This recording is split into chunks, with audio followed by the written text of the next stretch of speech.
Is safety in the eye of the beholder? Safeguards in research with adults with intellectual disability. Why did we do this project?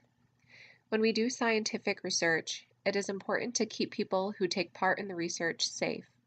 In the past, some people with an intellectual disability have been in research that was harmful and that was not likely to help them. They also were sometimes not asked to make their own decision about being in the research study. It is important to remember that many people with an intellectual disability experience less control over their lives and have less experience making decisions. Since people with an intellectual disability have more rights and opportunities today, we need to look again at how to best keep people safe when they are in research. Not everyone agrees on how to keep people with an intellectual disability safe, and we rarely ask people with an intellectual disability what they think. It is important to balance protection and freedom of people with intellectual disability. To do this, we need to learn about how a lot of people feel about safety in research, especially adults with intellectual disability and people who provide them support. What did we do? We surveyed 512 people to learn about how to safely do research with adults with intellectual disability. 5 groups of people took our survey: adults with an intellectual disability, family members and close friends of adults with intellectual disability, disability service providers, researchers in the area of intellectual disability, institutional review board, IRB members, who make sure that people who take part in research are treated well. We asked people who took the survey to rate how safe each of 17 safeguards is for adults with an intellectual disability and how likely adults with an intellectual disability would be to participate in research that had each of the 17 safeguards. We developed the survey from other research and working with an expert panel. The expert panel included 7 people with an intellectual disability and 2 members from each of the other 4 groups. We used graphic images, plain language, and examples to improve accessibility of the survey. What did we learn? Major findings about views on safety. The 5 groups thought differently about some of the safeguards. The groups disagreed most about the safety of different ways to recruit. Compared to other groups, adults with an intellectual disability thought it was safer to be recruited by service providers, researchers, people with disabilities, and someone they are comfortable with. Service providers thought researchers giving adults with intellectual disability time to think about whether or not to participate was safer than family, friends, and IRB members thought it was.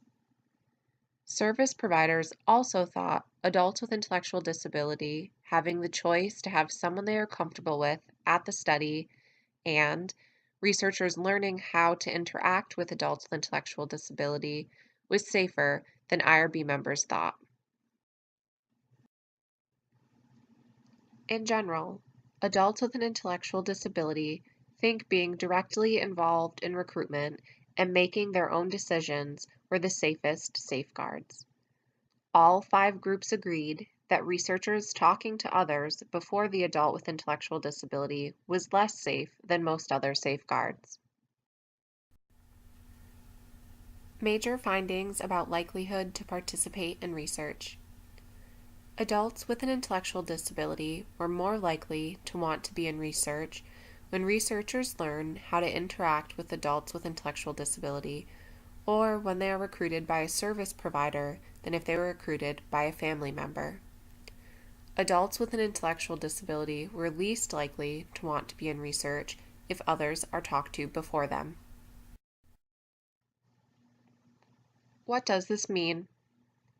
Ways of recruiting people with intellectual disability in research should feel safe to adults with an intellectual disability. People who do research should directly talk to adults with an intellectual disability about opportunities to be in research, but also work with those trusted by people with an intellectual disability, like service providers. People who do research should keep personal information private and know how to make sure that adults with an intellectual disability understand the research study so they can make a decision that is right for them. People who do research and IRB members should learn how to respectfully work with adults with an intellectual disability and how to work with people who provide support to adults with an intellectual disability in ways preferred by adults with an intellectual disability. Want to learn more? Check out our paper, Is Safety in the Eye of the Beholder? Safeguards in Research with Adults with Intellectual Disability, in the Journal of Empirical Research on Human Research Ethics, DOI 10.115626461665182. Members of the Project Ethics expert panel include Anna Carroll, Marty Cuddy, Micah Fialka-Feldman, Dan Flanagan, Pat Fratangelo, Lance Gonzalez, Michael Kennedy, Kathleen King, Chris Mansfield, Deb McGowan, Rachel Romer, Margaret Turk, Shakira Velez, Pamela Walker, and Priscilla Worrell.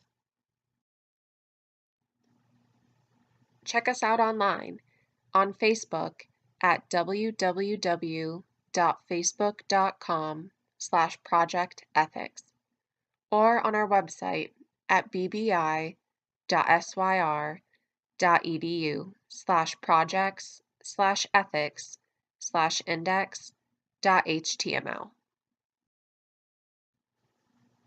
thenounproject.com. Conversations by Michael V. Suriano.